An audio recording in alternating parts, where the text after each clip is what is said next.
everybody, but as we start something like this, normally you say, hi, I'm Matt Jenkins. I'm the Executive Director of the Ortonville Downtown Development Authority. And tonight really started in a discussion about what our technical assistance visit was going to be for 2017. What's a technical assistance visit? Well, the Ortonville DDA is part of the Main Street Oakland County program, and we are one of the 11 select communities in Oakland County. There's 3 different levels of participation in the Main Street Oakland County program. We are one of the 11 that participate at the select level. And one of the benefits we receive is some technical assistance from the county each year on something specific that we've determined we want to focus on, which we feel is something that's going to help us move forward as a DDA. There's always plenty of things we can work on and improve on, and one of the things, based on several different components, several different things in our environment here in Ortonville, was what businesses could be successful here, and how do we go about finding those businesses and recruiting those businesses. So through that dialogue with the professionals at Main Street Oakland County, we talked through and we identified a task, a strategy, a priority to try and take a look at the community as a whole through data. Let's make decisions through data. Let's let data drive some of the decision making we do. And the county, thankfully, has brought in Matt Wagner from National Main Street Center. I won't introduce him because Joe will do a much better job than I in introducing him. To do a market analysis on the area and provide us with some basic strategies that we can use moving forward to build a business mix strategy and how to recruit those businesses. So without further ado, I will bring up Joe Frost. He is he's our point person at Main Street, Oakland County. He's the guy that I pester with emails and phone calls. And I send him that list of things that, that checklist of stuff that we're working on here that I need his help with. But I appreciate everything he's doing, and thanks so much for being here today. So I'm Joe Frost. I'm an associate planner in Oakland County's Economic Development Division in the planning group. Just to reiterate what Matt said, as members of Main Street Oakland County, each year you get a tech visit. And so that's where we can liaison with a consultant like Matt Wagner and bring in outside expertise that we may not necessarily have on our team. In some cases it's a branding guide, in some cases it's a streetscape, it really depends from community to community. But for this, working with Matt as your community liaison, we decided to go this direction of a market analysis, in-depth market analysis. There was a zip code study that was done where businesses kept track of zip codes. So what Matt is going to do this evening is give you a really good picture of the market here and what development, what businesses would kind of fit the data that is here. I'd like to also introduce Alex Riccu. He is another associate planner in our program, assistant program coordinator for the Main Street County program. Kathy Bad, she's a senior business analyst in our one-stop ready. I was going to mix up. One-stop shop, which is our small business development program at Oakland County, and she's here to assist businesses in discussion and maybe moving forward with some of the services that they have to offer. Everything from strategizing for your business to refreshing it and so forth. And these numbers, I think, will be enlightening to some of us. So, without further ado, Matt Wagner is VP of Revitalization with the National Main Street Center. He has a PhD in urban studies and economic development, or something to that effect. I'm paraphrasing here. And really has many years experience, 20 plus years experience in Main Street and revitalization. And what we learned at coffee earlier today, international experience as well. He's presented some of the same stuff to folks in the European Union as well. We're also joined by John Bry. John is our Main Street Program Coordinator for the county. So without any further ado, I'll let Matt take it away. Great, thanks, Joe. I'm going to steal a cookie first. Yeah, logistics-wise, does everyone have water, cookies, that kind of thing? All right. Well, first, thanks to the folks in Oakland County for having me here. This is, I think, my third or fourth trip to Oakland County since rejoining the National Main Street Center. I'm kind of a boomerang back to the center. I started my career out in a town just a little bit bigger than Ortonville, about 5,000 population in Sheboygan Falls, Wisconsin. Originally from Ohio. My parents live in Kalamazoo, so I've got my ties to Michigan still in some ways.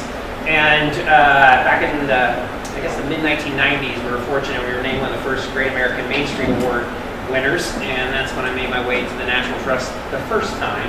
And I was a road warrior. Now I feel like I'm a road warrior again, even though I have some administrative responsibilities at the center. My career has really been focused sort of on the market side of economic development and trying to help communities better define what kinds of strategies that might be most effective.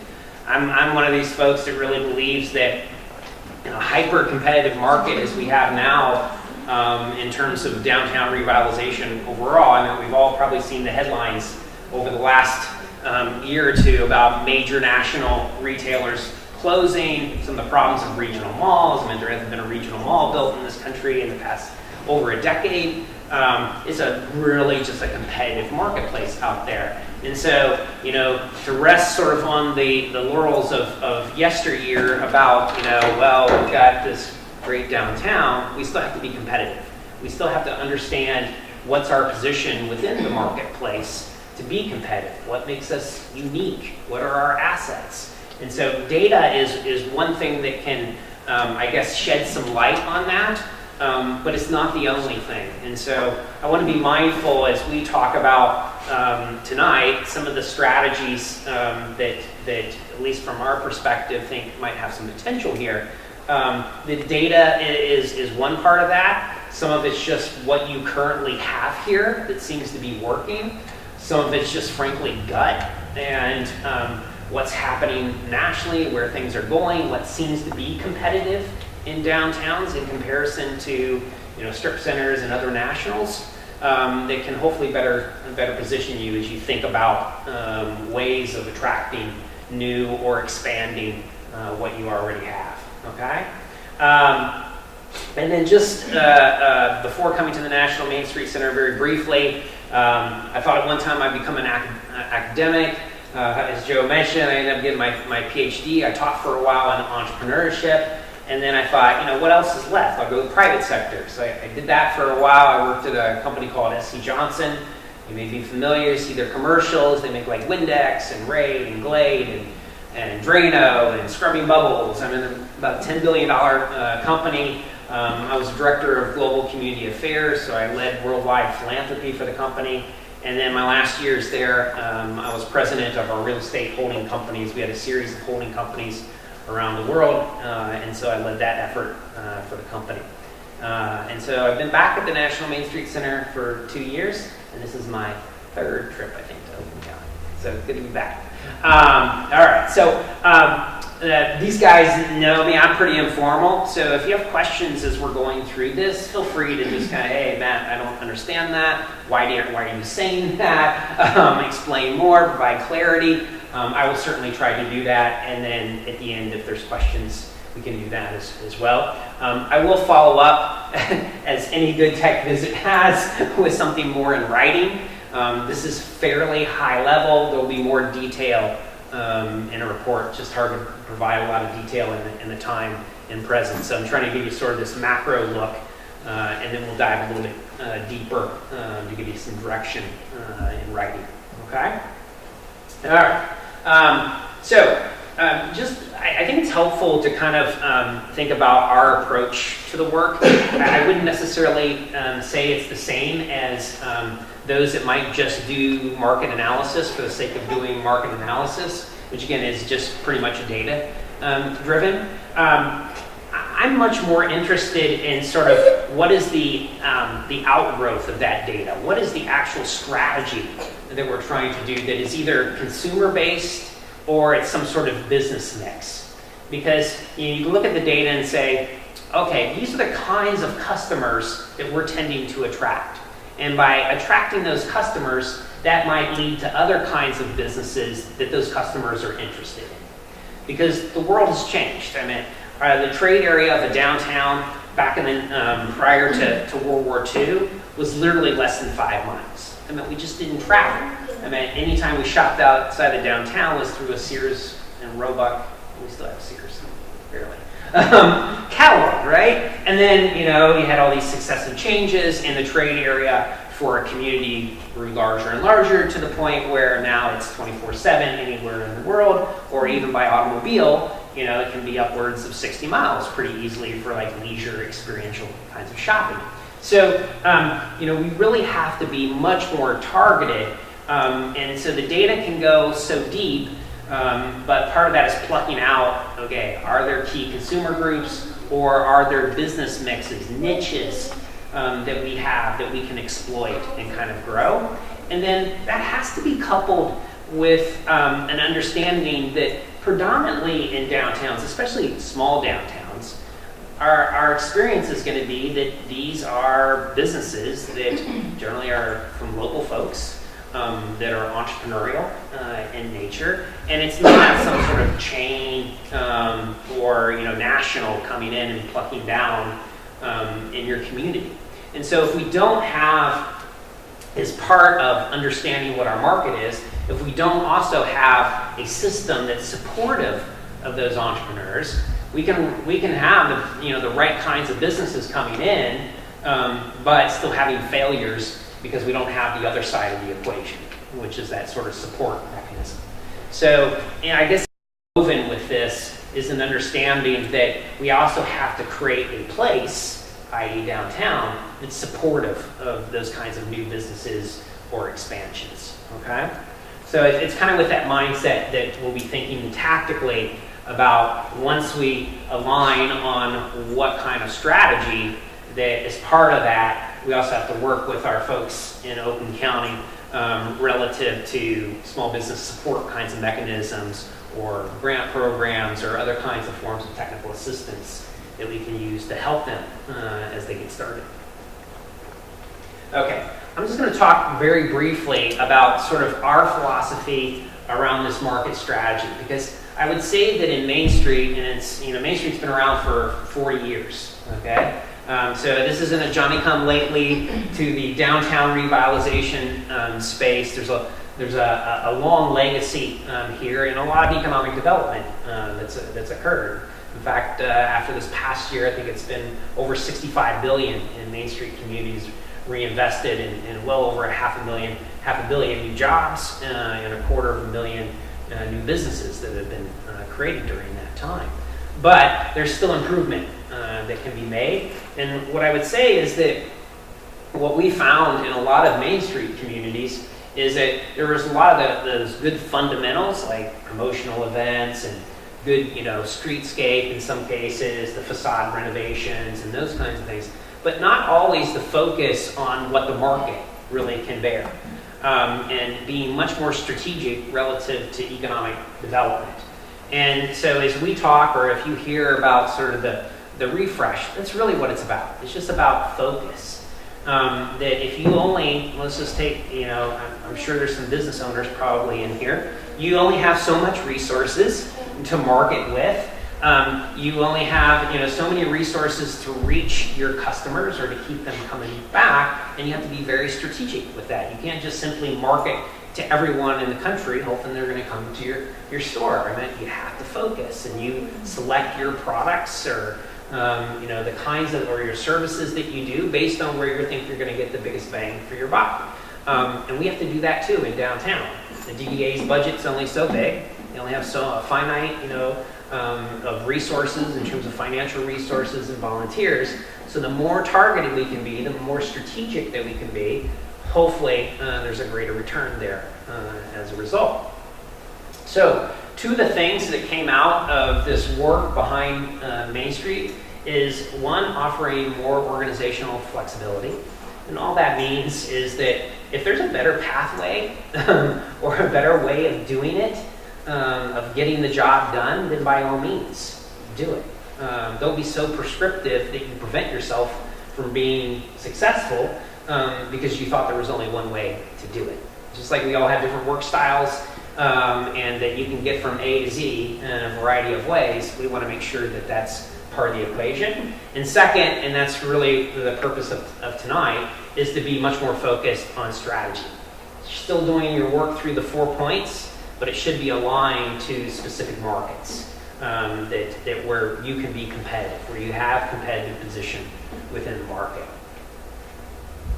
All right, so currently, and the silos don't show up too well with the light, but think of those as basically corn silos. And historically, again, you know, you might have a Main Street program that has 4 committees or 4 work groups or what have you. These are the 4 points, and they're doing really good work in sort of these fundamentals. You know, they're doing promotional events, they're maybe doing social media or whatever under organization and some retention or going through the market analysis process. But it's kind of like college.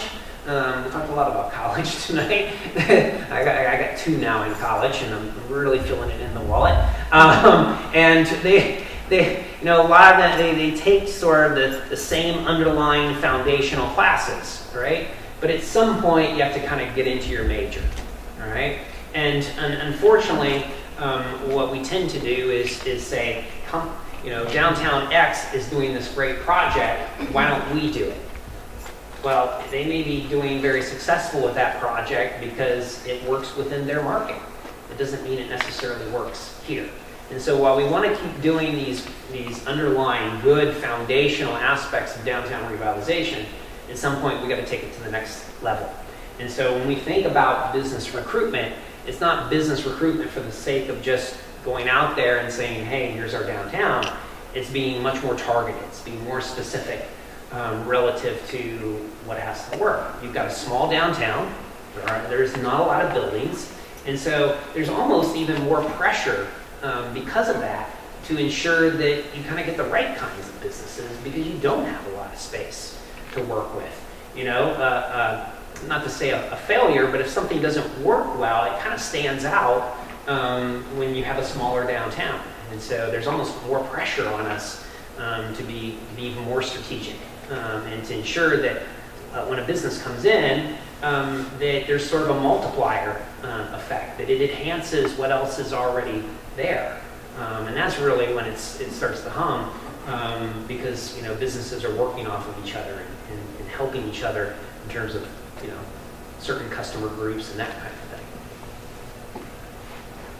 So within this process, what we've indicated to Main Street programs is, you know, it's one thing to do a market analysis, but there's a lot of upfront. There's that inputs that are so critical. And I know there was some strategic planning and things that were done prior. That's part of it. And then there's the data part. We call these inputs. And so it's really important that we understand sort of the community dynamics, what's important to the community, and that is balanced then with what the market.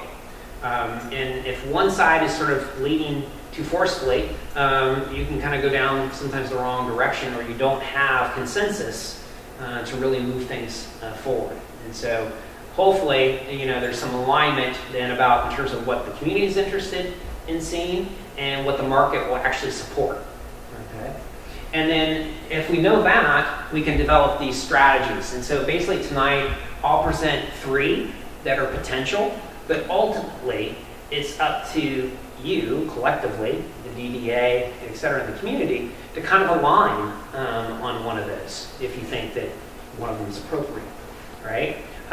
This is me from the outside, kind of looking around, looking at the data, and understanding what's happening nationally and saying, you know what, I think these three things could probably work here, all right? But you'll have some decision points to make.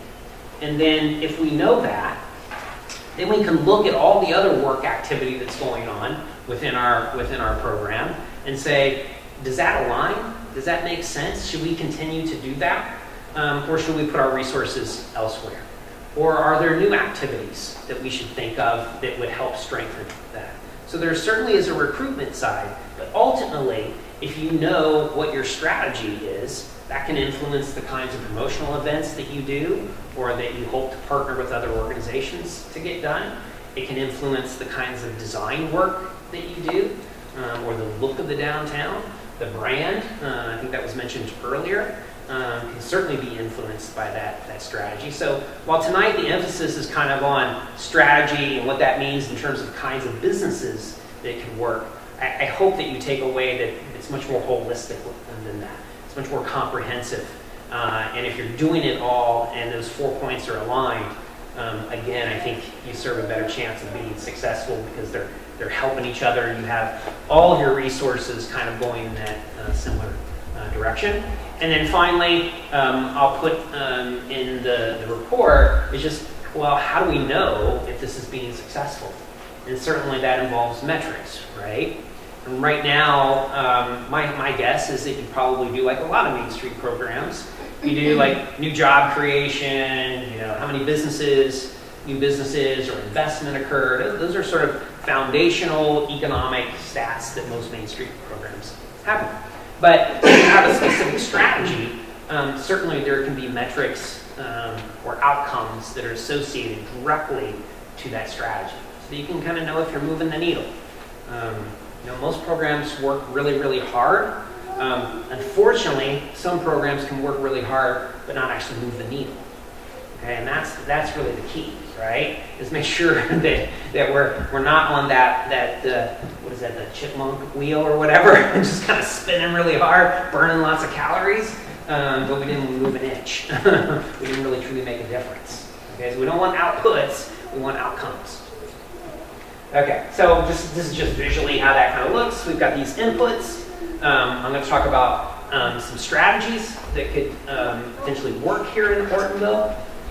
And then how you could think about each of the activities that you're doing within your 4 points can flow into that, and then finally follow that up with outcomes that you can think through and say, okay, does this make sense? Will this help us to get where we truly want to go? So these strategies, I'm just going to put the whole list up here, are really market-based. And that's where we think is really critical, that there has to be some reality here. It's just way too competitive to hope that, or to expect anything to come and that anything works in your downtown.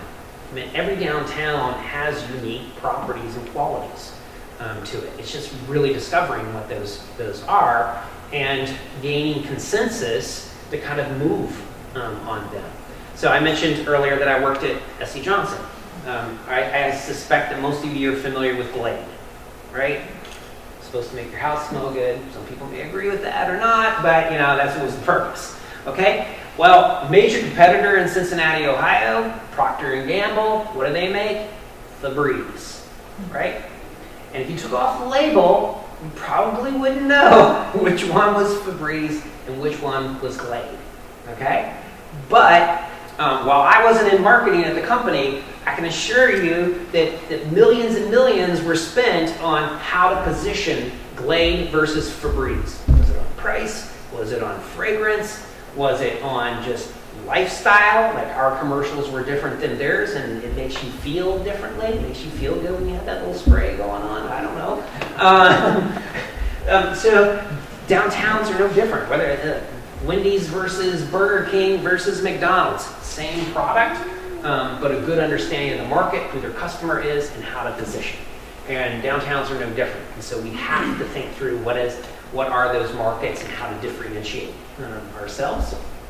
Got to measure it, implement it through all 4 points, not just on business recruitment, but if we're doing design and promotions that are also supporting that, that will help our business recruitment efforts. That will strengthen it. All right.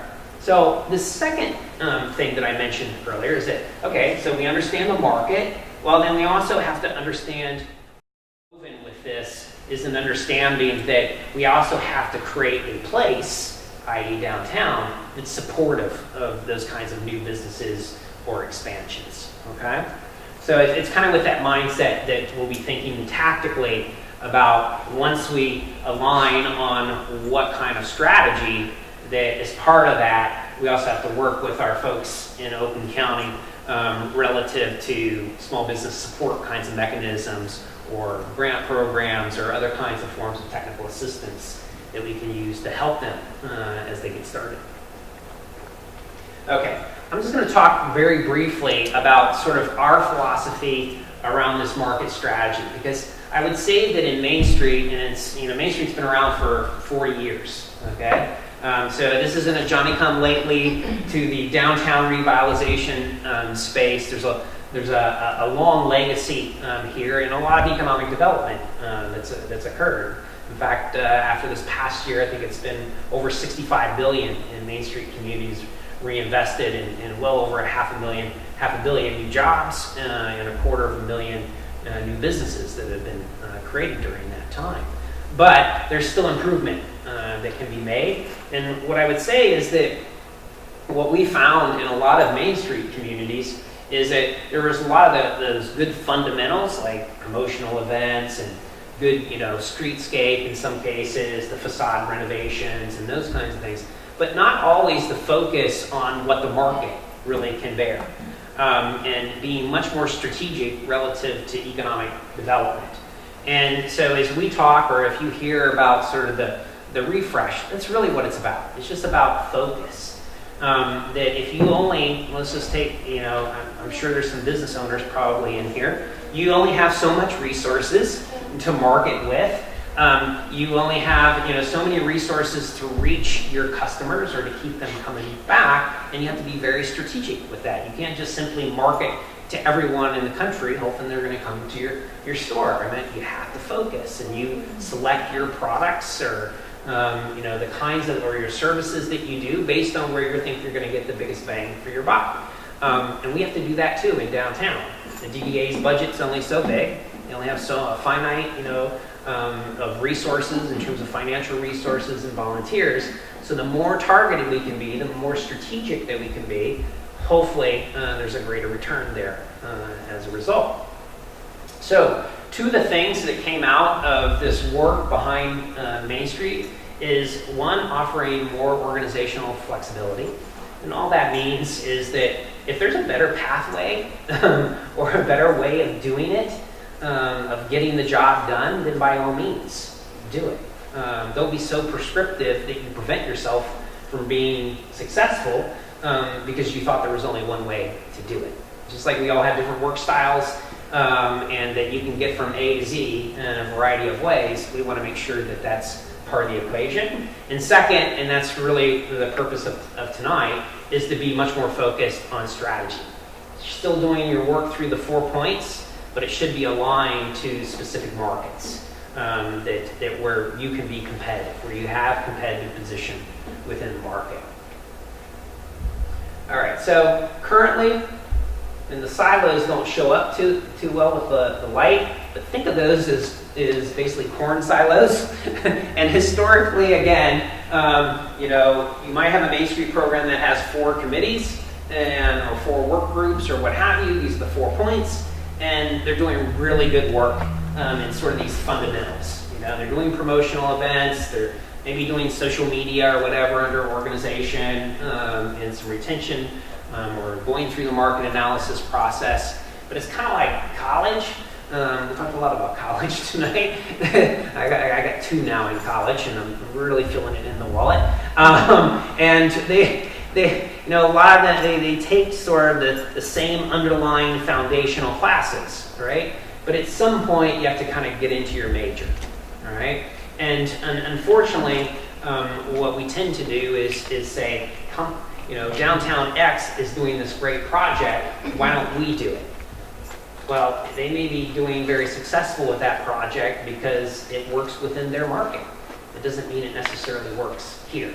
And so while we want to keep doing these underlying good foundational aspects of downtown revitalization, at some point we got to take it to the next level.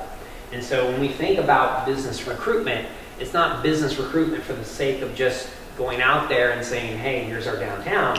It's being much more targeted. It's being more specific relative to what has to work. You've got a small downtown.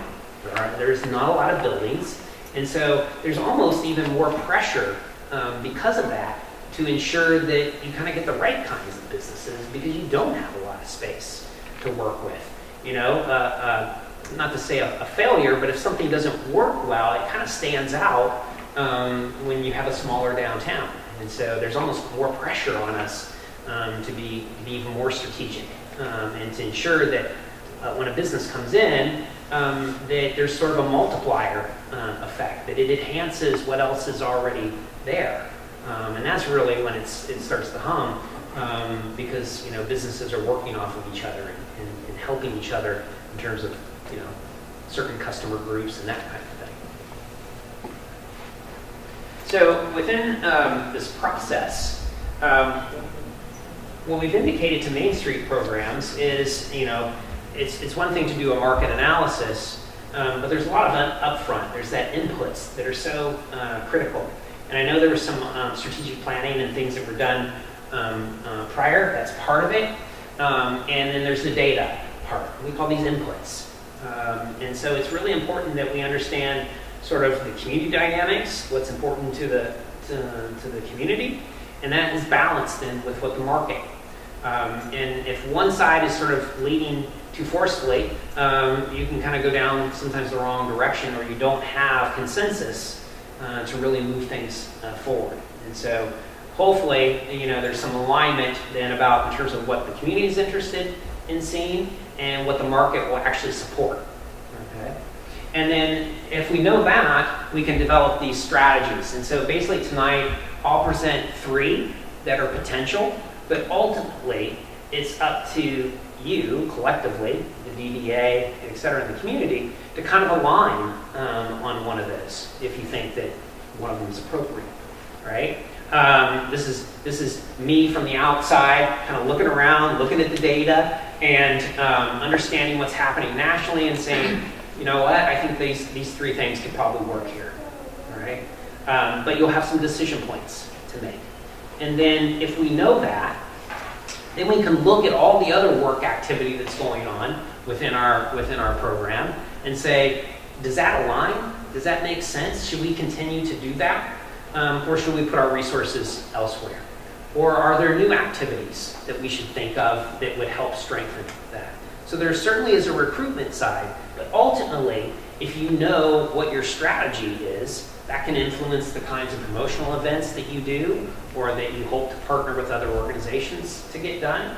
It can influence the kinds of design work that you do or the look of the downtown, the brand. I think that was mentioned earlier. Can certainly be influenced by that strategy. So while tonight the emphasis is kind of on strategy and what that means in terms of kinds of businesses that can work, I hope that you take away that it's much more holistic than that. It's much more comprehensive.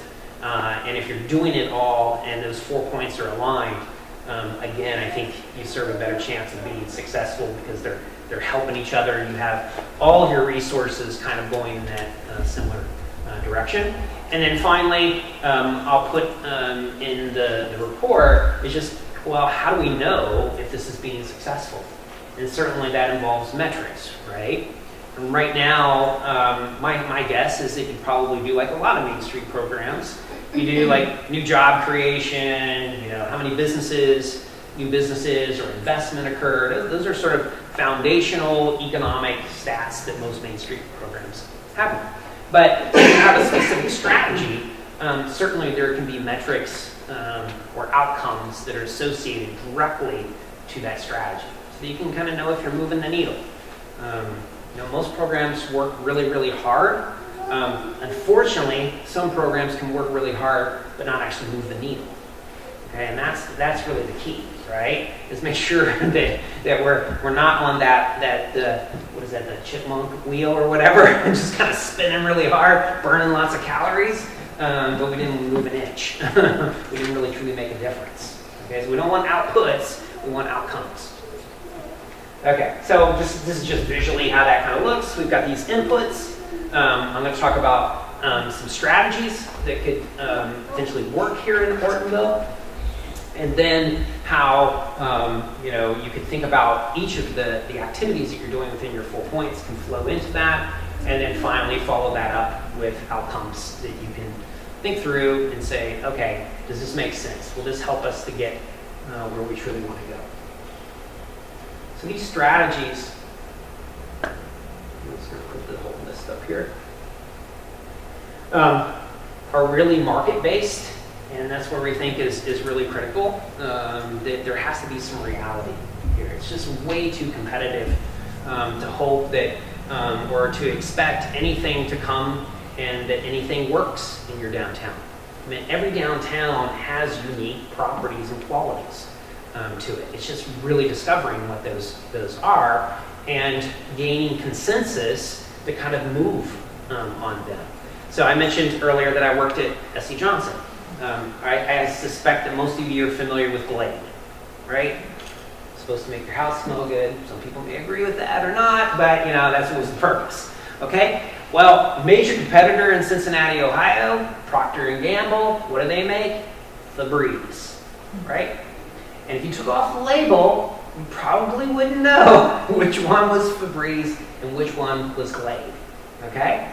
But while I wasn't in marketing at the company, I can assure you that millions and millions were spent on how to position Glade versus Febreze. Was it on price? Was it on fragrance? Was it on just lifestyle? Like our commercials were different than theirs and it makes you feel differently. It makes you feel good when you have that little spray going on. I don't know. So downtowns are no different. Whether Wendy's versus Burger King versus McDonald's, same product, but a good understanding of the market, who their customer is, and how to position. And downtowns are no different. And so we have to think through what are those markets and how to differentiate ourselves. Got to measure it, implement it through all 4 points, not just on business recruitment, but if we're doing design and promotions that are also supporting that, that will help our business recruitment efforts. That will strengthen it. All right. So the second thing that I mentioned earlier is that, okay, so we understand the market. Well, then we also have to understand having this place that is supportive of new development, new entrepreneurship to occur, right? If we don't have certain systems set up, we might attract some entrepreneurs, but, will they succeed? Will they have the necessary resources, not just capital resources, but kind of a support system to help them out? So we're really trying to push that while you're doing the business recruitment, you're also creating mechanisms or partnerships or building off your network that is supportive of creating really an entrepreneurial supportive place. So we call this an ecosystem, and ecosystem is kind of a big and sometimes sort of scary word, and like, what are you talking about, Matt? Come on, we're a small community, we're not San Francisco, Palo Alto, Route 182 in Boston, these huge entrepreneurship ecosystems. But every community can have a support system for it, okay? And so, but what we found is that there's typically one missing element. And that's the space itself. And so not only do you have to have like the technical assistance piece and maybe some other financial pieces or small grants or whatever can go with it, but you got to have the buildings, okay? So, if you don't have the buildings or programs to support rehabs or whatever, that makes it also difficult for a small business to kind of come in, obviously, if there's no space. So, there's just a little delay. There we go. So all that's to say is that place matters. And as an entrepreneur comes into your downtown, if there isn't that sort of identity, if there isn't that character it may be more difficult to kind of attract them to your downtown. And we kind of all know what that sort of looks and feels. We've been to other downtowns or whatever, and you kind of just know it. You kind of get it. And so don't forget that there is a strong design component to the work that we do that then helps to foster business recruitment, entrepreneurship as well. There is a resource guide on sort of what are the elements of helping to support entrepreneurs. That will be attached as part of your report. So as you're thinking about the business recruitment and the identity of those kinds of businesses, let's work in parallel so we've got this support system for them. That will make your job a lot easier. And just to showcase this, so there was a recent Cushman & Wakefield. Cushman & Wakefield's like this huge, national, global real estate company. And it was interesting that for the first time, place started to show up on why companies were making certain changes to corporate relocations. And you've probably seen a lot of this with national companies, global companies, in fact, in the newspaper as of late, because of talent, right? These big companies moving from, GE moving from, the outskirts of Connecticut where it was in a business park, moving, to a major downtown. Now we'll see where Amazon lands with its second headquarters, right? But you saw the kinds of things that Amazon was looking for. Lots of companies are starting to look for those kinds of dynamics. And that's scalable. That works all the way down to small mom and pop retailer that's interested in how their place makes a difference. So, point in case, breweries, all right? How many of you have been to a brewery? Except for this young lad right back there. All right. 9 times out of 10, and maybe 9.5 to 9.6 times out of 10, where are they located? Right, historic buildings, downtowns. I mean, you're not seeing them in like where they just put up a tin shack out on the outskirts or in a suburban shopping center. Although I did see one in a mall, which was kind of interesting. Surprised me. But most of the time, they're making location decisions because the character of the building and the space, and that it kind of it brings out something about their particular business. And we're seeing more and more do that. And this was interesting that these were major companies, and they were talking about like architecture plays a role. Urban Land Institute just did a national study of office space. This was office and not retail. For the first time, historic buildings on a rent per square foot basis were going at higher rates than Class A office space.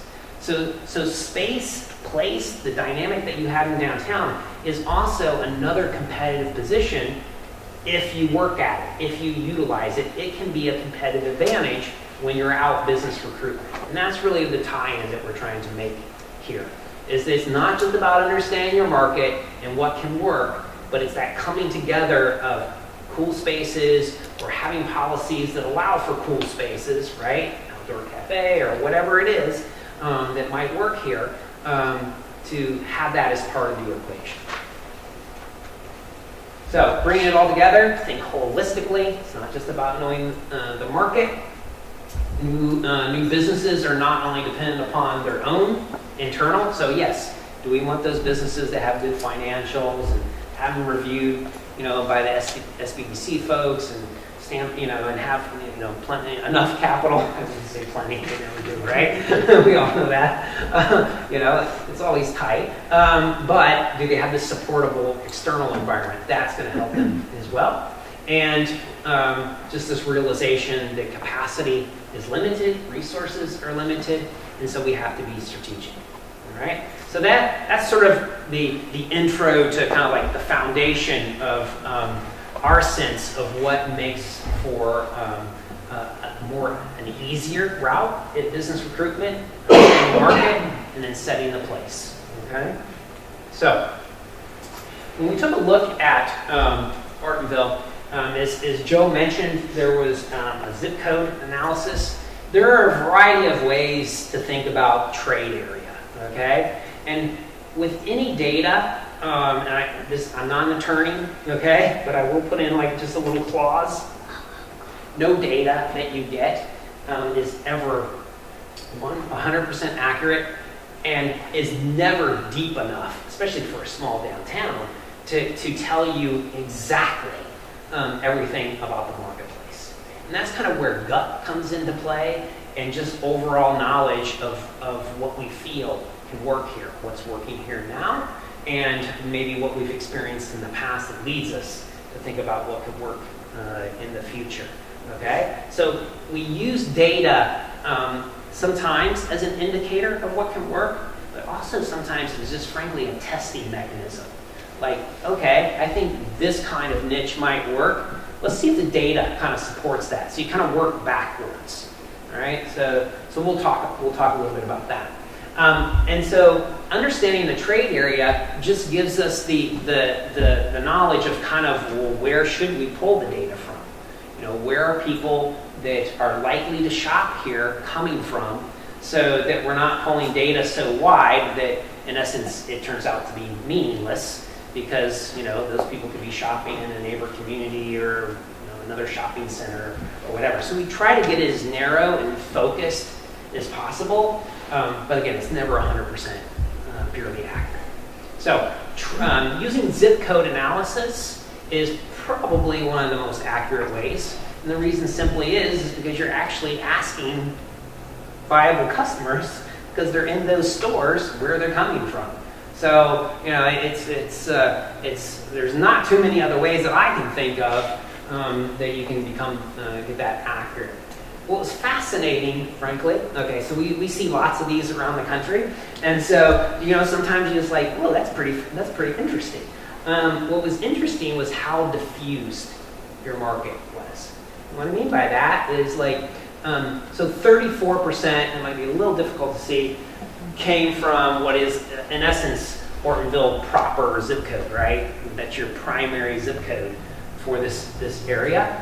But other than that, no other zip code anywhere within the region had a greater than 5%. So I mean, normally you might expect like one of your neighboring zip codes to be a little bit higher, like a secondary market, what we term as a secondary trade area. And so what I tried to do was, it's going to be a little difficult, but like you'll notice that one's a little bit bolder. That was like your second place, okay? So it was just a little bit bolder. And then your 48371 was like third, and then fourth was kind of 48438. So as you move towards, I guess that'd be 75. As you move towards 75, closer to Clarkston, right? Is where you get some secondary pickup. But very little to the, what would be the west, a little bit from the east, and a little bit from the north, okay? But what it does say is you're a highly concentrated market for what you have for the zip codes that we collected, and that you still get people from around the region, but it's kind of in smaller doses and from a variety of places. Like other predominant kind of zip code market.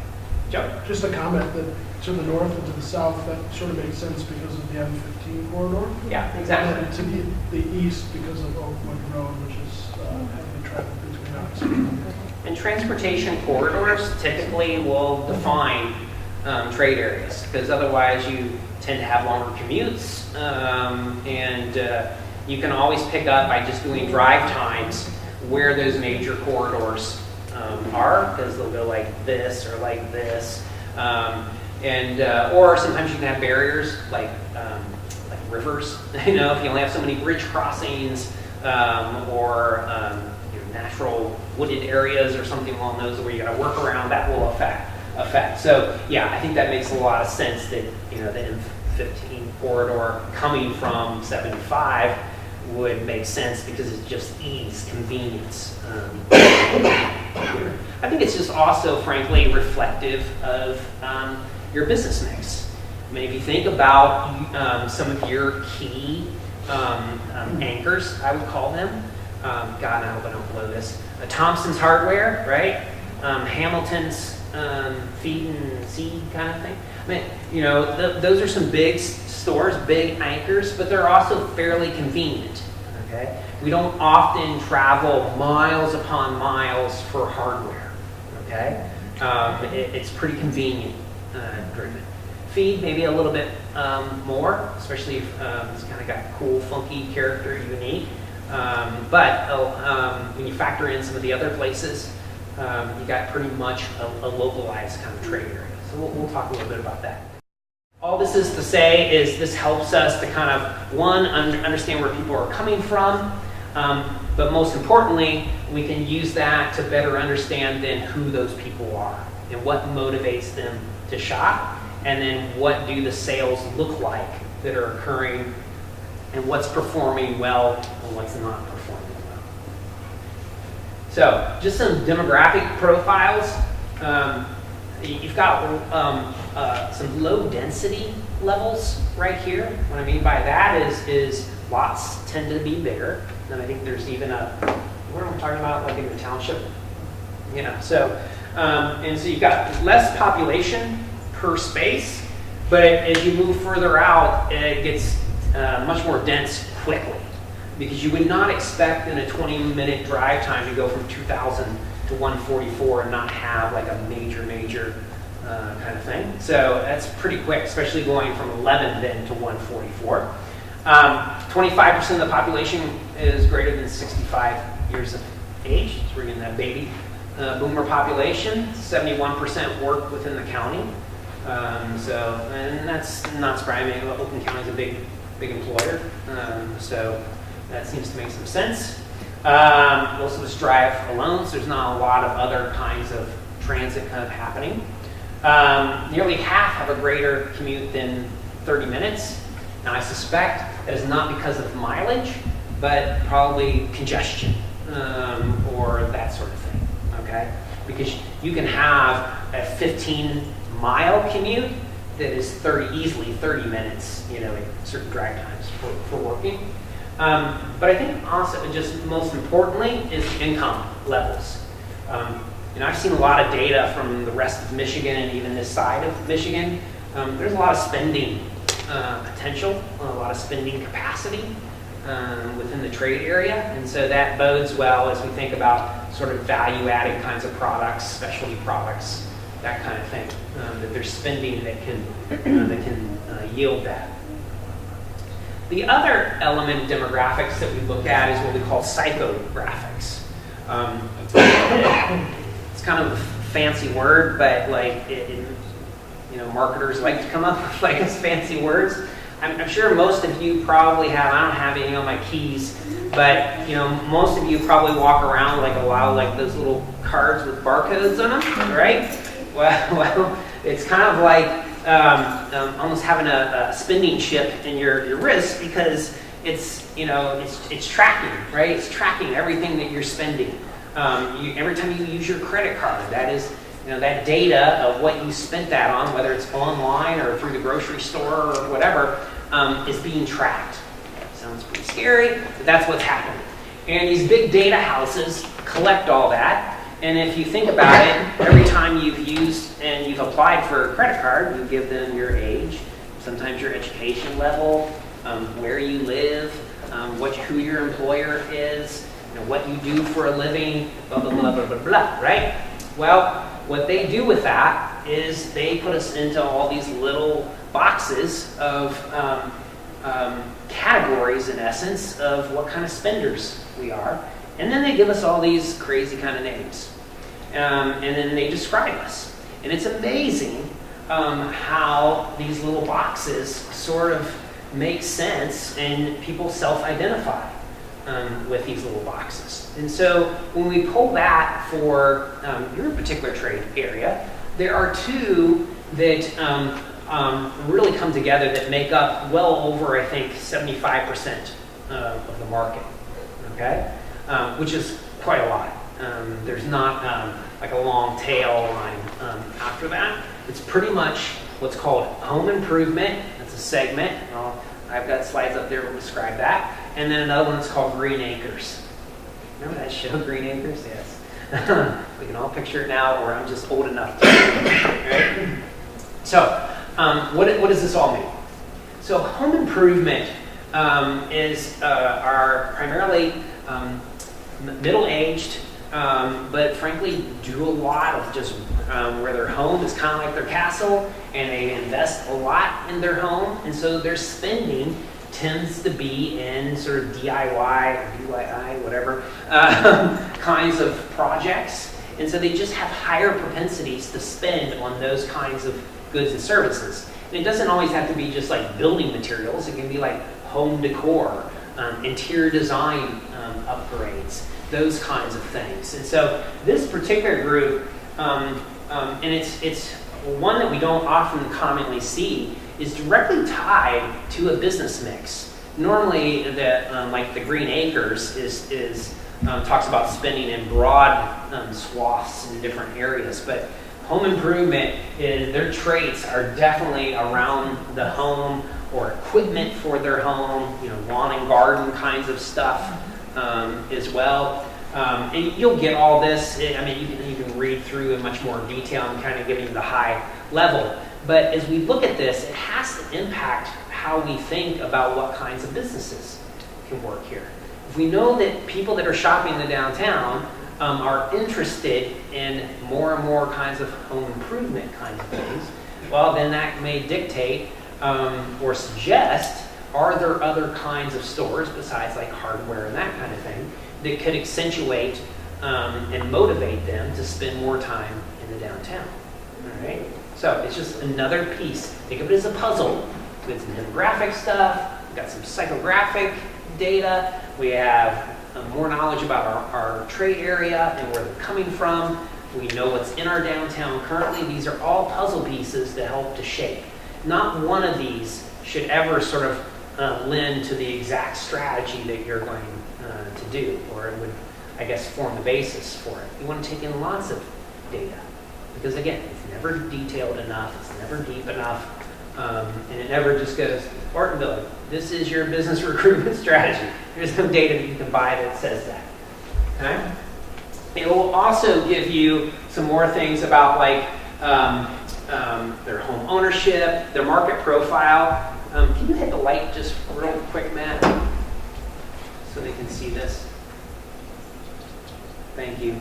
No one doze off, okay? I'm trying to be energetic. All right, jumping jacks. But you can see this market profile. These are people that enjoy working on home improvement projects and watching DIY networks. So they're always kind of coming up with the next thing to do.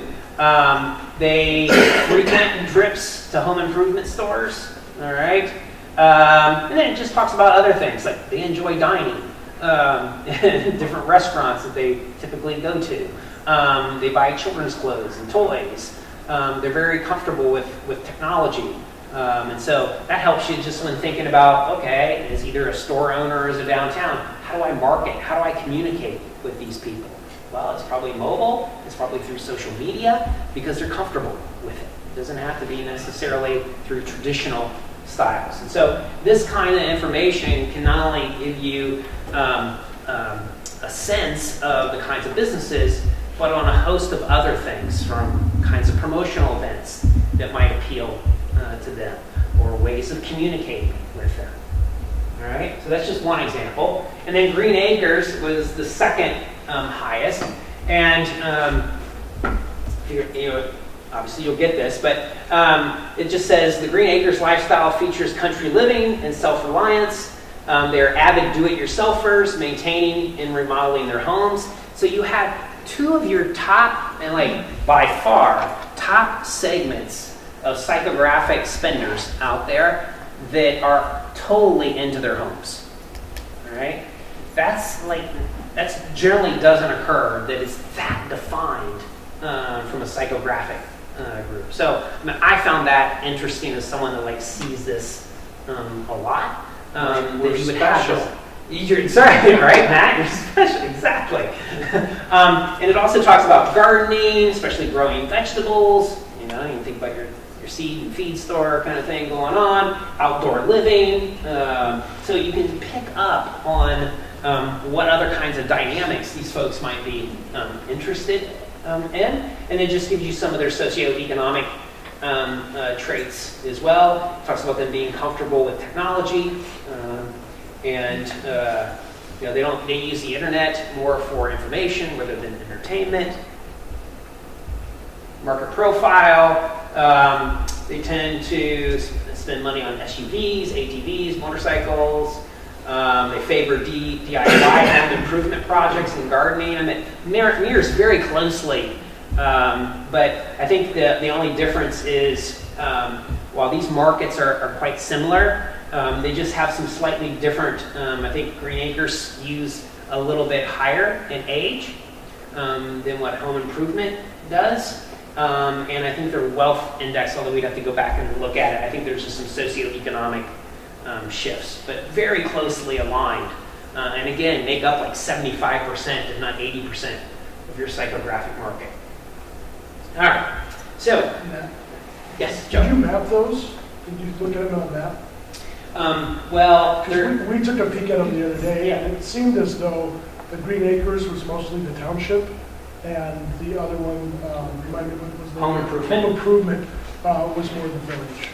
Yeah. Which makes sense because you got larger lots and larger Mhm. property Exactly. outside of them. Right. Yeah. The key is both are in your primary trade area. Yep.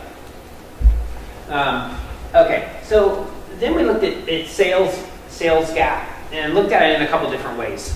Zip code, but also some drive time. And I just put these up so you can get a sense. I'll break this out in your report, and they're both kind of similar.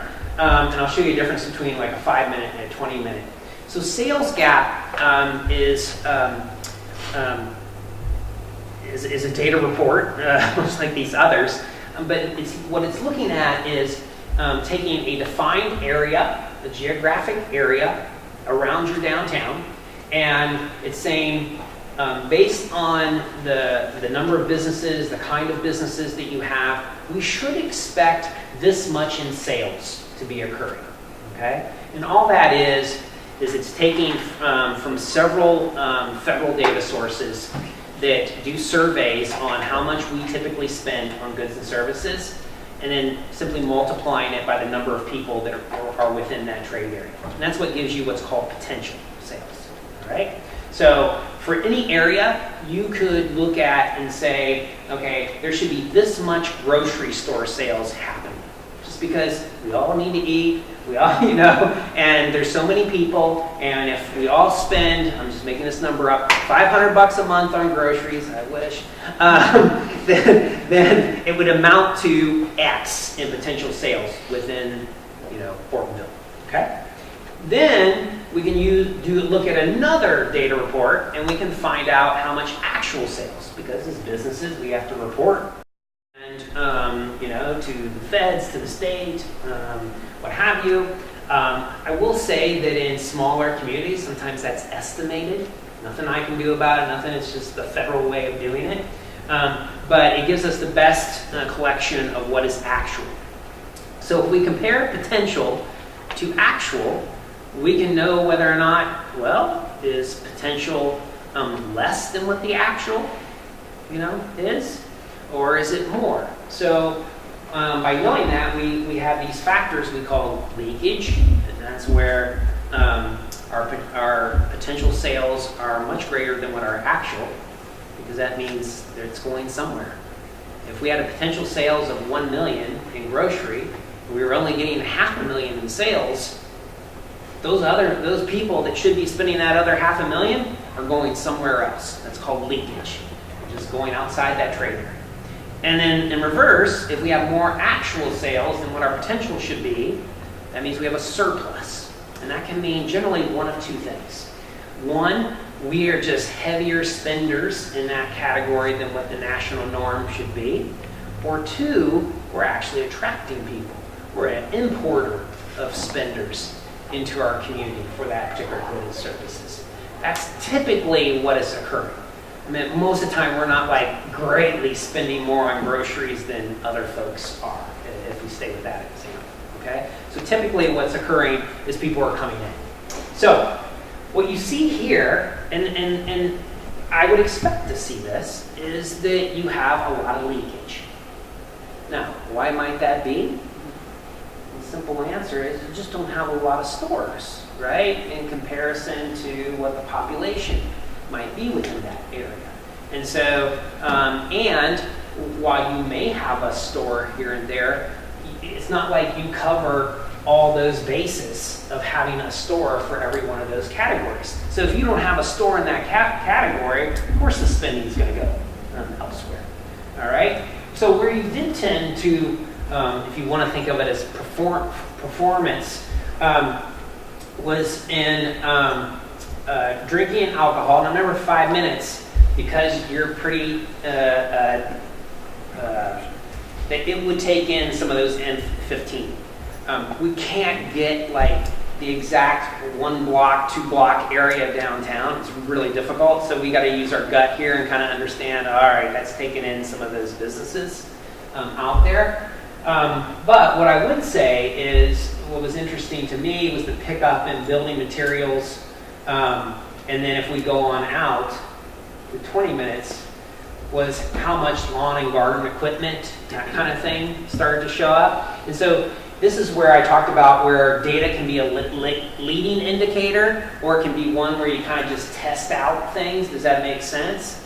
And so where we were seeing in psychographics, like all this home improvement, well, it's interesting that within your sales gap, those categories seem to be surplus categories. So it seems to like jive. All right. There's an opportunity there. There's lots of spending going on. People are coming here or are spending here within those primary categories. What does start to break out is the lack of eating. That's from a national trend. That's quite opposite of what's occurring out there. Most downtowns, a big part of success right now has been on the restaurant front. It doesn't mean that that's the only way to be successful downtown. I'm not a formula guy. I don't think that you need, XYZ business in order for your downtown to be successful. All I'm here to suggest is that when you look across the country, you can't escape the fact that that restaurants are just really taking off in downtowns.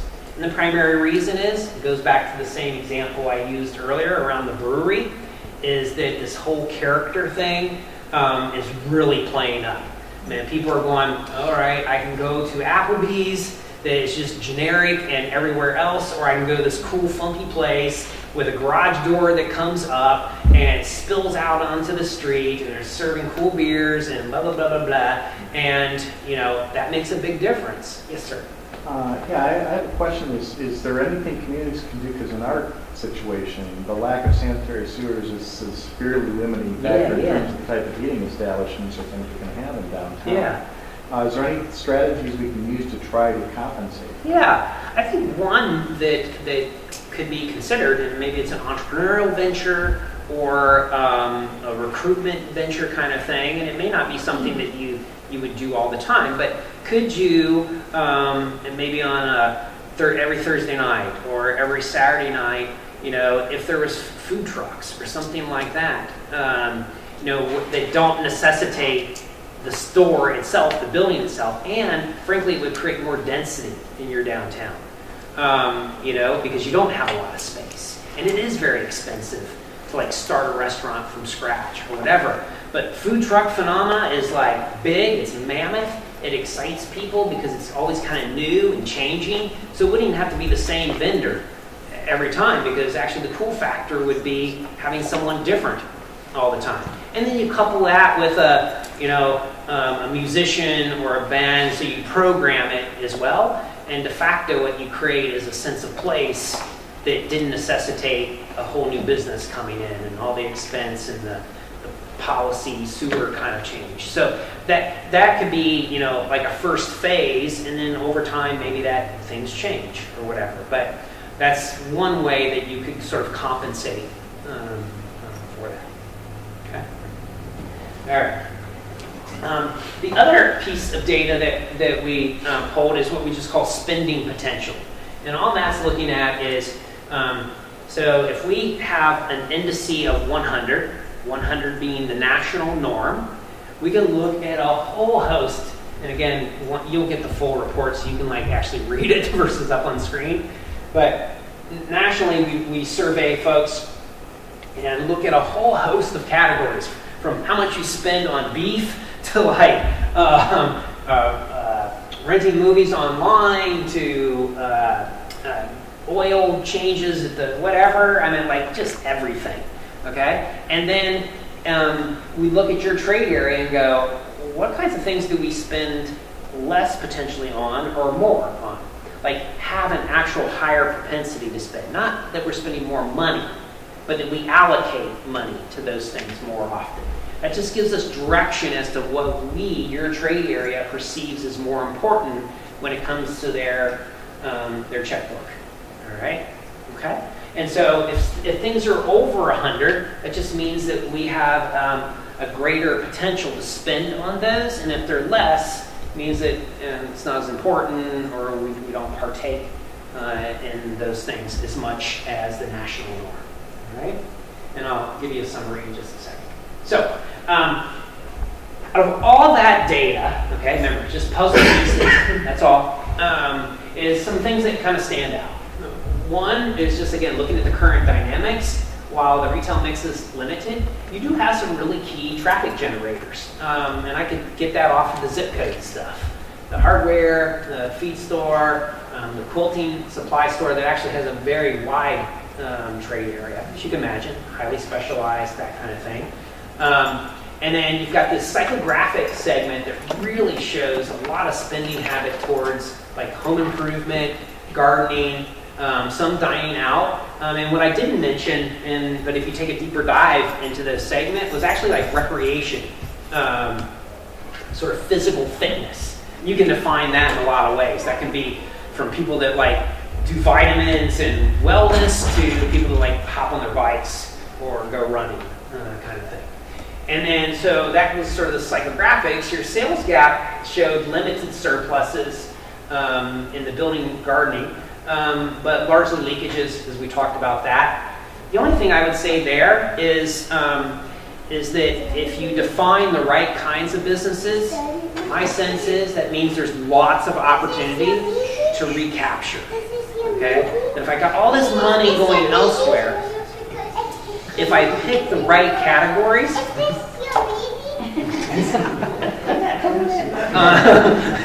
isn't this cool?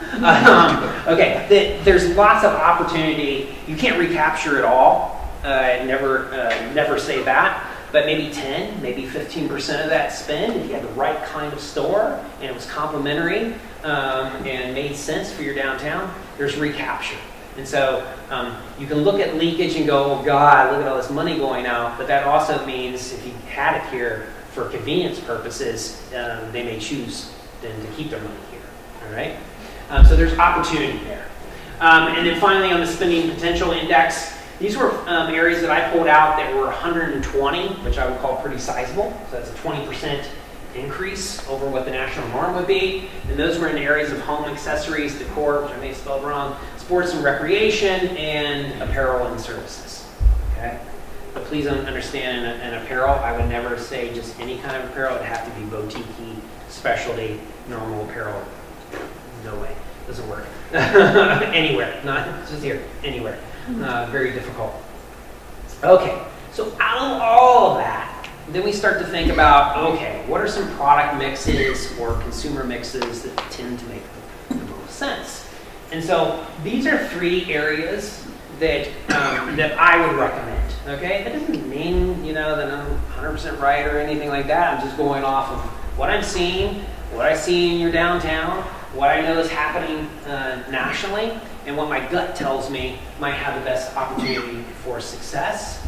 This also doesn't mean that you would necessarily want or have to move on all 3 of these. It could be something that you test out, that you align on as a community, saying, okay, we think this is low-hanging fruit, doesn't require massive policy changes or anything like that, or political kinds of will. This is just something that we could get started on, start to measure whether it's working, see if we get some traction in it, and go from there. All right? Those three, and they're not in priority order, okay? They were just as they came to mind. One could be like recreation, and I'm going to explain why I think this in just a couple. And recreation you can define as health and wellness. This is just internal. They're not sexy names. You could come up with something much more cooler than that. I'm just giving it a segment name. Home improvement and decor, and then convenience. All right? Convenience shopping being sort of day-to-day for locals and limited trade area.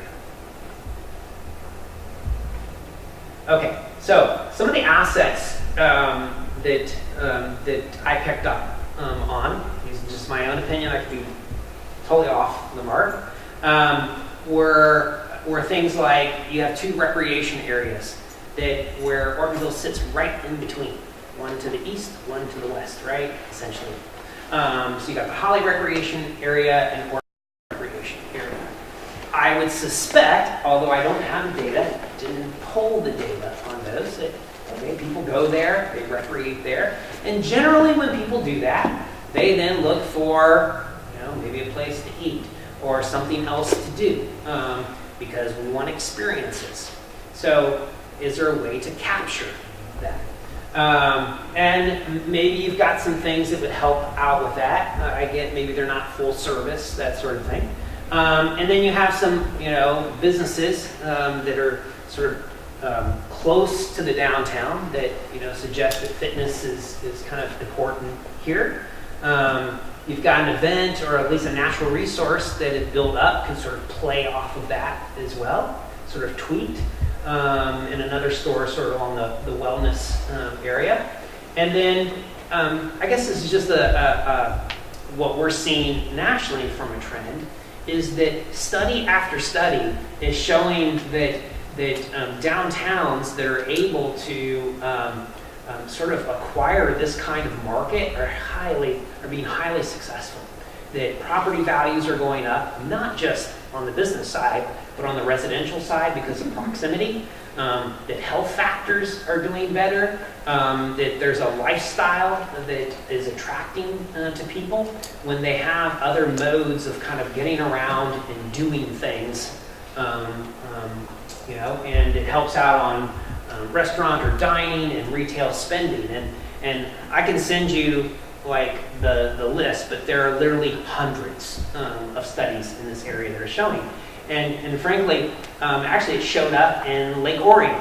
So was that about a year ago, Alex? I think about a year ago, I was in Lake Orion and we were doing something similar. And in 2014, they had done a zip code analysis to look at their trade area. And we were comparing their market analysis that they did back then with some things that were happening when that was Ferndale, but Lake Orion were doing similar things in terms of trade area. And in 2017, a new zip code was popping up, one that didn't pop up in their 2014 survey. And so we're like, why is this one like it was the secondary market now? And the only change, the real change that occurred there, I think it was like a 2-mile connector between Lake Orion and Rochester. Had finished and people were using it, and you could tell it now they were spending because the zip codes were coming from stores, so they were spending money there. And so the opportunity, I think, to be able to connect, and this may be longer term, to these recreation areas and create add on to your existing business mix or add other things or events that accentuate that could help the retail environment. And it also supports the interest of locals that, at least psychographically, have indicated they're interested in kind of recreation, physical fitness, that sort of thing. Okay? That's one area. And if we were to do that, well, boy, there's a ton of different kinds of businesses that as we think about our business recruitment strategy, we can be much more targeted as a result. It's not business recruitment for the sake of just going out and recruiting any kind of business, but we can build entrepreneurship programs around it in partnership with our partners in Oakland County. We could create special grants or contests that would be directly targeting businesses. And these are just examples in this your left hand column of kinds of businesses that accentuate a health and wellness recreation market. All right, they're just examples. Okay, and then programming-wise, as I mentioned, it all has to be comprehensive. It's not just about business recruitment. Well, you could do like a Shark Tank event. You could do pop-up retail. I mean, there's just a host of different things that programmatically you could put your resources towards that would help to identify those that might be looking to open these kinds of businesses. And two, might give them some small incentives or whatever. And then you would have the demographic, the psychographics, and all the market data that would be supporting that these are the kinds of businesses that could work here. So it's not just about business recruitment. We have to be thinking about it holistically. So you'll notice there's some design things in here. There are some promotional event kinds of things in here. There's even, well, maybe I don't see it here, but organization, there'd be partnership kinds of things, like working more hand in hand with the SBDC to help out on these kinds of things, or working with the different recreation areas to promote downtown for when people are going out there. That would be an organization kind of thing. So on the report, I'm just giving you, these are examples from all different parts of the country where, you know, they're pursuing this particular market, and these are the kinds of activities that they're doing that are highly specific, highly on point and strategic, and they're not doing them just because some other neighboring community did. They're doing them because that's the market that they have. Okay. All right, home improvement decor. I think this is pretty low-hanging fruit because you have some major assets in this area already. The hardware, the feed store, quilting supplies, some of these are decor kinds of things, Skeleton Key, the Love Local, South Street Consignment, Country Countertops. Then you got psychographics leading in this direction. You've got spending potential that's off the charts at 120 plus in this particular area. And you've got surpluses that already show a likelihood that people are spending in that area. So I'm not saying it's slam dunk. All I'm saying is that you can look at markets in a couple different ways, right? You can go, what are we good at and we can build off of, or what do we have nothing of and we're going to just try to like push the daylights out of this market and try to incentivize it to move somewhere. This would be one of those where we already got some stuff. Now, is there a way we can just build upon it, accentuate it, complement it? So how might that look? Well, there's a bunch of different kinds of home decor, home improvement, whatever you want to call it. Again, give it your own name. And from my vantage point, it's probably because I had a lot of experience with it when I was a Main Street manager. This was before we called it anything or transformation strategies. We had a home improvement market strategy. We had 3 furniture stores. We had a paint store. We had a fireplace store.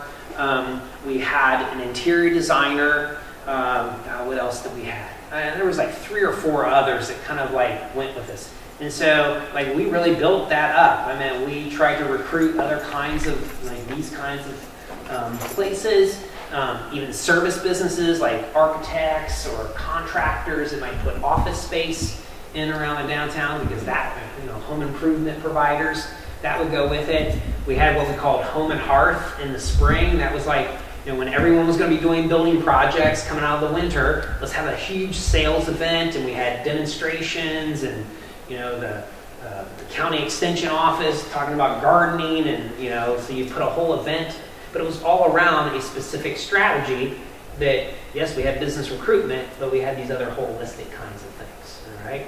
So I certainly think that this has some potential here based on what you have.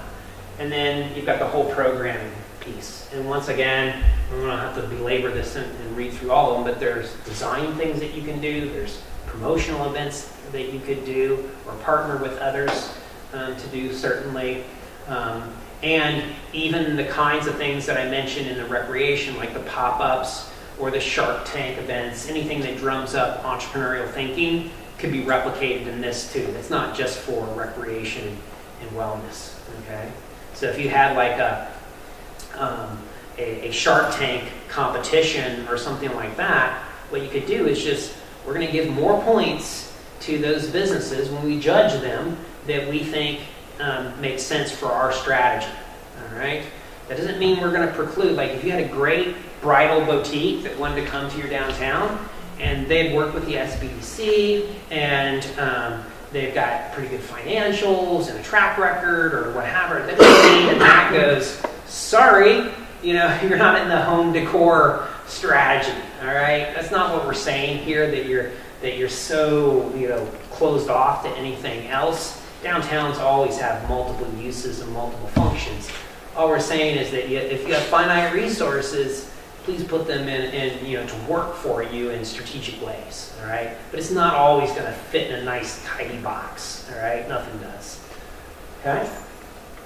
And then lastly is just convenience. Some of the assets, just ease of access with the highway. Your community is pretty walkable. There's sidewalks out there. Again, your hardware store, cleaners. I don't know if the bank, is that the bank that got taken over? No. Okay. There's There's MSU two. Okay. Federal. All right. Sorry, I didn't put the MSU one up there. That was new to me. Salon, Tom's Market. These are like convenience kinds of things. And even the events that you do are sort of locally driven. They're not like for lots of people to come in from, all of Southeast Michigan kind of thing. And then programming-wise, you can think about other services, and I'll give you a list of those. And just things like bike racks, from a design perspective. Because convenience is all about coming from close in. And so if you can make it easier for them to walk or bike, they will tend to use the downtown more often as a result. So there's just some simple things that you can do to kind of make it easier. It's kind of low-hanging fruit. So business recruitment, again, these are just examples. That's not to say these are the only ones, but it's a starter list, something to build off of. So you can ideate over that in terms of what other things don't we have in the downtown that could be convenience-oriented. And frankly, you also want to look at what's happening out here, and which is a lot of convenience as well, a lot of big box convenience, and try to think of missing elements there so you're not competing, or you're at least being more unique and value added.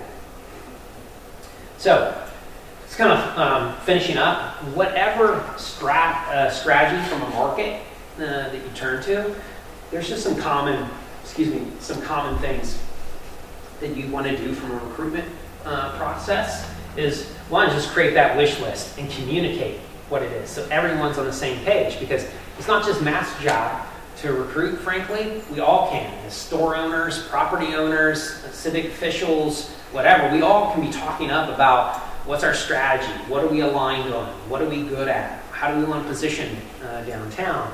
And frankly, we all run up against entrepreneurs, and so we utilize our networks. That's probably one of the best ways to think about recruiting. We can create market sheets, and obviously online. We can, if we're looking for existing businesses, which frankly can be a lot easier, especially if they already have a couple locations.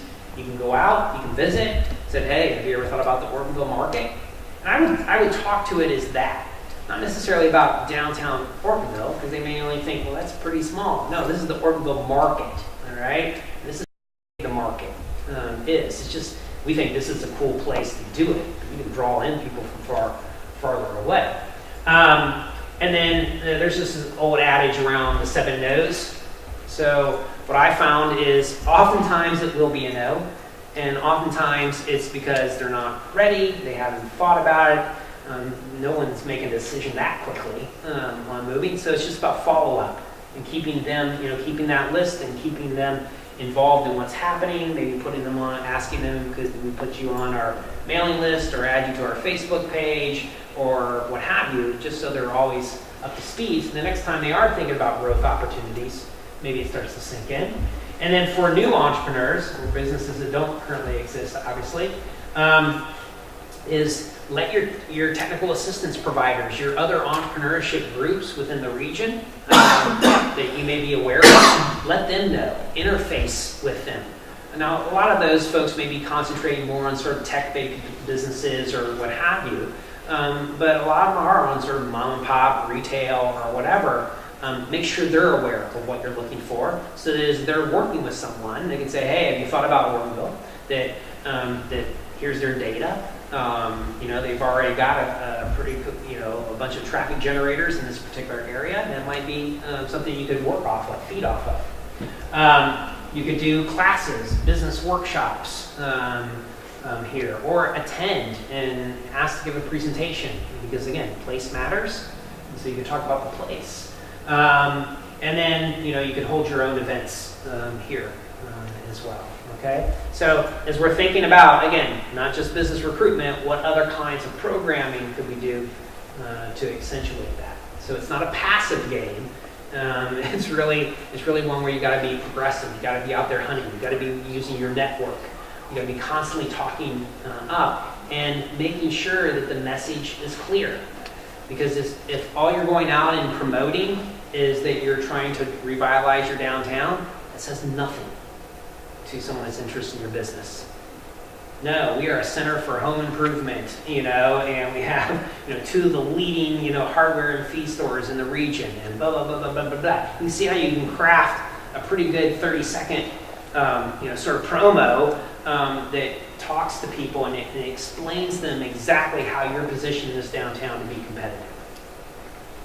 All right, so that's the end of my spiel for tonight, and I'd be glad to answer any questions, clarify anything, and certainly reiterate that I'll follow up with a little bit more in depth in each of those areas, and that you should think about your next steps is once you get that, to have a conversation and have it broadly about, are there some things that make sense for us, and maybe it's a hybrid or a blend of those. And certainly it doesn't have to be those names. It's just an internal kind of thing. But what I hope that you leave here with tonight is that if you want to be competitive, you have to be strategic. You've got to really understand the market, and you've got to look for things that are going to fit well within your downtown so that they can be competitive. All right? Because not everything works here. Okay? So just putting out the old fishing pole and pulling anything in and come your way, it's not a good long-term sustainable revitalization strategy. And finally, it has to be comprehensive. It can't just be about recruiting the business, that your promotional events should align and help promote that, your branding strategy should do that, your design aesthetics should work on that, and eventually, public policy and those kinds of things should also help support that, depending on what you decide to do. Okay? Matt, one question. Yes. Several. Let's start with one. If, for example, a community like ours jumps in and says, okay, we're going to take one of those 3 and we're going to run with it. Yep. And we're going to focus on, building a plan, creating strategies, identifying, the team of people that's really going to move this forward. How fast does this work? Or, I don't even like using the word fast. What time frame are we looking at to start to see small victories? Yeah. Well, I think that can be accentuated by the kind of programming that you do that allows for small victories. And what I mean by that is if your only strategy is to go out and recruit someone new, then that might take a little while. But if you, in parallel, are doing like a pop-up just for the holidays, and there's got to be, probably 100 Etsy folks running around here somewhere, and given that do home decor kinds of things, and seeing if there's a building in downtown that you can use, whether it's a civic building or a property owner lets you use it for 90 days in the holiday season, and you plop them in there, that's an instant win. It will trigger to people that, ooh, I can come for other home decor or home shopping. I'm just using that one as the example. And then that gives you quicker wins. And then coupling that with doing an event that really showcases, home improvement and having classes and educational things. So you can do other things while you've got the longer term strategy, the bigger push, the heavier lift of actually bringing in a business that can take maybe a year, 18 months or whatever to cultivate and work through that, you can be doing minor things that will give you those early wins. It also will help to paint the picture for the community that, oh, there is a strategy here. They're working towards it. These are the things that they're doing, as well as that broader market that might be thinking about a second or third location. So it all kind of works hand in hand. And I would add to that, Matt, every time you do something, even if it's a small success, be sure to promote it. Yeah. And, you know, I always like to say every time your program sneezes, send a press release. Right. To let people know Exactly. that something is happening, even if you view it as a small, short-term type project, still promote the hilt out of that. Yeah. Because people will know that something is happening. Don't wait to put out your promotion about what you're doing on your longer term, maybe bigger successful type efforts, but promote those small successes too, just as much you are the bigger long term. Yeah, that's great. I mean, those are building blocks, right? And people want to be part of like success. They want to join the bandwagon. Yep. So if there's excitement brewing, because things are always constantly happening, even if they're, as John's point, even if they're small, those can build upon one another. One of the other things that comes to mind is what is, and we have some merchants, DDA merchants in the room, and maybe they can comment as well, but what's a typical reaction by the existing merchants in a downtown if you start talking about these sorts of things? And they may or may not be, they may or may not have a business that fits within one of the three categories Sure. they may be choosing from. Sure. That's why I said that this isn't one that, this isn't intended to be a strategy that overtakes everything. I mean, you can have downtowns that have like really promote restaurant districts. But I mean, all those people are coming down and hopefully they're shopping at other things. It's just that one is the driver. Just like as a business owner, you probably have one or two customers that are your key customers. But that doesn't mean that you don't need those other 30 that are spending less amounts to come into the store. So it's really about, can I complement? Maybe there's opportunities to add additional product lines to just sort of complement and kind of share in that particular market. And if we've got more traffic generators that are bringing more and more people, that just means there's an opportunity to bring them into my store. Now, ultimately, you have to do that, right? You've got to position yourself to be able to do that. But I see it as only a benefit as long as, again, we're sharing that information, providing ideas for how to be included or involved in that, and not being exclusive in any way. And I would tag on to that too, that it's like Matt was saying about creating that ecosystem piece. So even if you have businesses in the district that don't feel that they necessarily perfectly align with the strategies or complement even or relate, or they see some type of avenue or path to participate, the DDA, the Main Street program, position itself to be the leader in terms of advocating for services through one-stop shop, Yep. or putting those things on for the entire district. Exactly. The businesses can participate. You're still giving them an opportunity of a way to bolster their business through this larger ecosystem that the organization gets the reputation for providing through the resources and the networks you have. Even if they don't necessarily see themselves perfectly aligned or complement, you still position yourselves as supporting them no matter what. Joe? Just a bit of a commercial, if you will, to piggyback on that. Kathy and her team at the One Stop Shop can help businesses at any stage of the process, whether you're a startup and it's just an idea you scribbled out on a napkin, or you've been in business for 20 years and things have slowed down and need some sort of refresh idea there. So if you are a merchant and again, any step in the process, be sure to talk to Kathy or talk to her team. Not to put you on the spot. No, thank you. And that's one of the things we're doing through the Oakland County Main Street program is having sort of this economic vitality services piece. Most people probably know us for design with Ron's work and everything, But now with Kathy, One Stop Shop, and Alex also kind of taking the lead on this with us within the staff, is that we have an economic vitality services component of working with all the Main Street communities in the program too.